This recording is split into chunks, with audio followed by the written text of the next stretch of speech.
Anda kembali bersama kami dalam IDX Precision Closing. Pemirsa, pasar modal masih menjadi salah satu alternatif sarana bagi perusahaan untuk melakukan penggalangan dana, khususnya untuk kebutuhan ekspansi maupun modal kerja. Lantas bagaimana sebenarnya perkembangan jumlah perusahaan yang melakukan penawaran umum saham di pasar modal? Kita simak dalam infografis berikut ini. Kita ke grafis yang pertama pemirsa, di mana ini merupakan jumlah perusahaan yang melaksanakan IPO dari 2015 hingga 2020. Kita lihat pergerakannya. Di mana di tahun 2015 sebanyak 16 perusahaan menjadi perusahaan tercatat, kemudian di tahun 2016 15 perusahaan IPO. Di 2017 sebanyak 36, kemudian di 2018 sebanyak 55 perusahaan melaksanakan IPO, dan di tahun 2019 55 perusahaan. Sementara hingga akhir Desember 2020 lalu di sepanjang tahun 51 perusahaan tercatat melakukan IPO. Dan pemirsa, pencapaian 51 perusahaan baru yang masuk Bursa Efek Indonesia di sepanjang tahun lalu menjadikan IPO di BEI tahun 2020 menduduki posisi terbanyak ke-6 di dunia. IPO di BEI hanya tertinggal dari Bursa Shanghai yang mencatatkan 180 perusahaan baru. Lalu Bursa Nasdaq dengan 118 perusahaan baru, Bursa Shenzhen dengan 115 perusahaan baru, kemudian Hong Kong dengan 99 perusahaan baru, serta Bursa Jepang dengan 54 perusahaan baru. Dan untuk tahun ini, manajemen Bursa Efek Indonesia memasang target awal sebanyak 30 perusahaan yang melakukan penawaran umum perdana saham dan mencatatkan saham di Bursa Efek Indonesia. Namun menurut Direktur Utama Bursa Efek Indonesia, Inarno Jayadi, jumlah tersebut juga masih bisa meningkat sesuai dengan kondisi pasar yang akan terus direview oleh pihak Bursa Efek Indonesia. Tidak hanya menarik bagi perusahaan untuk menggalang dana melalui IPO, Bursa Efek Indonesia juga diminati oleh masyarakat sebagai sarana untuk berinvestasi, baik melalui investasi saham, obligasi maupun reksadana.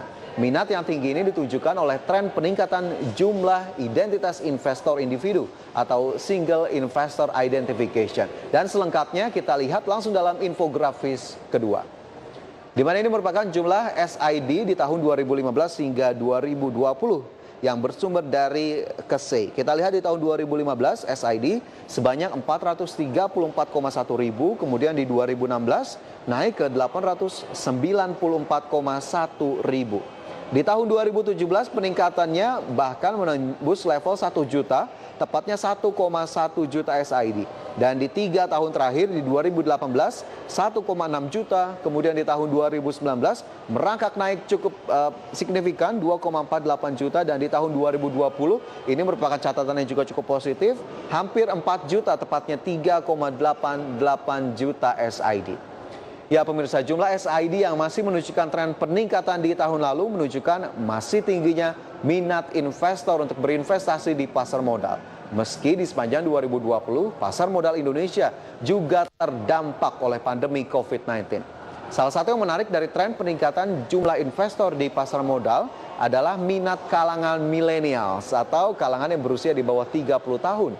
Di mana berdasarkan data Otoritas Jasa Keuangan atau OJK, jumlah SID investor milenial ternyata hampir mencapai 50% dari keseluruhan investor pasar modal Indonesia. Hal ini pun tentunya tak lepas dari gencarnya sosialisasi investasi pasar modal untuk kalangan milenial, baik sosialisasi yang dilakukan oleh Bursa Efek Indonesia melalui gerakan Yuk Nabung Saham dan juga galeri investasi di kampus, maupun sosialisasi yang dilakukan pemerintah dan Otoritas Jasa Keuangan.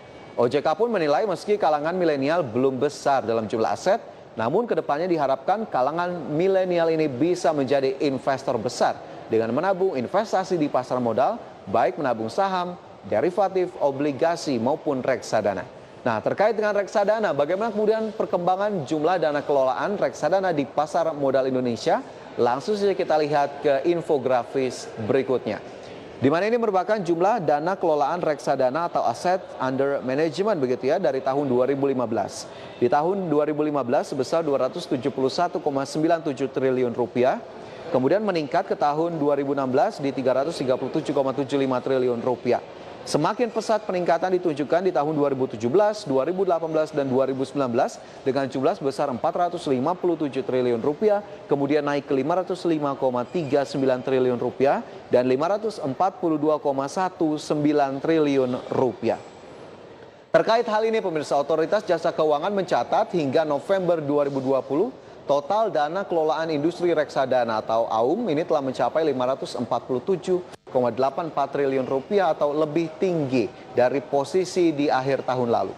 Dan menurut Direktur Utama Kustodian Sentral Efek Indonesia atau KSEI, Setio, November 2020, jumlah investor reksadana mencapai 2,82 juta SID atau naik 59,32% dari posisi akhir 2019 sebesar 1,77 juta SID. Dan dengan demikian, pemirsa, jumlah investor reksadana di pasar modal Indonesia menjadi yang tertinggi dibanding investor instrumen investasi pasar modal lainnya. Di mana sebagai gambaran, investor saham di Bursa Efek Indonesia saat ini hanya 1,5 juta SID dan investor surat berharga negara sebanyak 448 ribu SID. Dan pemirsa, dengan sejumlah indikator pencapaian positif ini, kita harapkan pasar modal Indonesia akan terus berkembang ke arah yang positif dan terus menunjukkan peningkatan kinerja. Meski pandemi COVID-19 hingga saat ini masih belum menunjukkan tanda-tanda akan berakhir.